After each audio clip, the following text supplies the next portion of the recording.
নমস্কার, আপনারা দেখছেন পিবি নিউজ। আপনাদের সাথে আমি অবন্তিকা। নজর রাখবো আজকের খবরের দিকে। বোমা ফেটে জখম এক শিশু। সোমবার সকালে মাথাভাঙা মহকুমার হাজরাহাটের বালাসী এলাকায় বাড়ির পাশে ফরেস্টে এই ঘটনায় চাঞ্চল্য ছড়িয়েছে। গুরুতর জখম অবস্থায় ওই শিশু বর্তমানে মাথাভাঙা মহকুমা হাসপাতালে চিকিৎসাধীন। আহত ওই শিশুর নাম চন্দ্রকুমার মণ্ডল। সে পঞ্চম শ্রেণীর ছাত্র। তবে কিভাবে সেখানে ওই বোমা এলো তা নিয়ে প্রশ্ন উঠতে শুরু করেছে। কি শুনেছেন?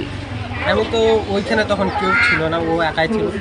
মানে ভাঙ্গা ছোড়া বলে ওগুলো ফুটতেছে, তো কোন বোতলে বা বোম ছিল নাকি, ওটাকে একটা পাথর মেটে ঢিল মারছে। পরে ওইখানে ঢিল মারার সঙ্গে সঙ্গে ব্লাস্ট হয়ে গেছে আর হাতে যাচ্ছে। মানে কি এটা কি সুতলি বোম ছিল?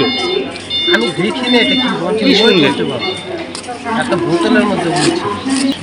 ঘটনাটা পাশেই হয়েছিল। হ্যাঁ, বাড়ির পাশে মানে ওদের বাড়িতেই আর কি, কিছু একটা বাগানের মধ্যে।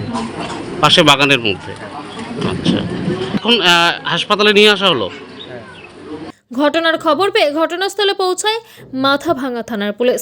গোটা এলাকা ঘিরে রেখেছে, পাশাপাশি আশেপাশের লোকেদের জিজ্ঞাসাবাদ করছে।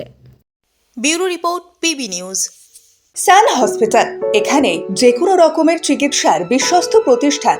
খুবই কম খরচে বিশ্বমানের চিকিৎসা প্রদান করে থাকে। উন্নত মানের ওয়ার্ড কেবিন, পরিষ্কার পরিচ্ছন্ন পরিবেশ দ্বারা সুসজ্জিত চিকিৎসা ব্যবস্থা রয়েছে। এছাড়া স্বাস্থ্যসাথী কাজেও পরিষেবা প্রদান করা হয়। সুতরাং আজই যোগাযোগ করুন সান হসপিটালে। ঠিকানা GT road, Bhangakuthi, Bardhaman. Phone number মনে রাখবেন 9434188262 অথবা 83730954222।